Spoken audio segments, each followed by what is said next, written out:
nandito kami ngayon sa Mondrian, Doha at sumali sa isang asset management hosted by 79. Yon. So in a few moments magsisimula na ang event and we'll just makikinig na lang, titingnan natin anong meron dito. So welcome to my channel, guys. Of course, it's me, your Queen's Network. Introduce to you tonight's speakers. So we've obviously got started. Shingi, he spent most of his life in Cape Town, South Africa, and he's been in Dubai for the past 3 years. He's held several roles in the financial industry. It was just a really simple opportunity for me, a really simple decision. So I joined the company. I bought 79th Group is a company that excels in economic turbulence and So yun na nga guys, unfortunately akala ko naka-plug in pa yung aking microphone na yun pala naka-off naman siya. So yun na nga, natapos na yung event at dito na kami ngayon sa lobby dahil para sa dinner na buffet.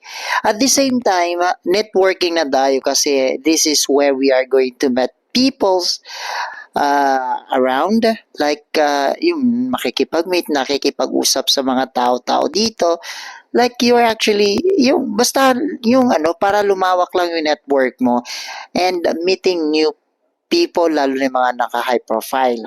But then again, hindi pwede mo wala yung pagkain. Tingnan mo naman, kain is life kasi nga, syempre part naman ng event i-buffet daw, which is always the most awaited part.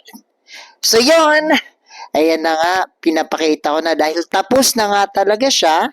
Ayun, tapos na po ang event at dito na nga po, dito sa Mondrian, Doha. So ayan, makikita nyo, yun nga lang talaga sayang, dami ko pa naman sinabi dyan. Yun nga lang, sadyang naka-off ang aking microphone pero nga ako'y lubos na nagpapasalamat nga sa 79th Group sa pag-host nila ng ganitong event at napakarami kong natutunan at marami rin akong mga valuable insights at the same time mga realizations kasi naman. Pero alam nyo ba guys, ang ganda ng yung pa-host nila, ang ganda talaga kasi aside from the food, may nagsiserve pa din sila dito ng kung ano-ano. At unlimited yung drinks. Doon ako natuwa. Pero yun nga, ang event ay na-held dito sa Mondrian, Doha. At ang ganda naman, makikita nyo naman dito. O, tingnan nyo, diba? The interior of Mondrian, Doha, guys. Ang ganda.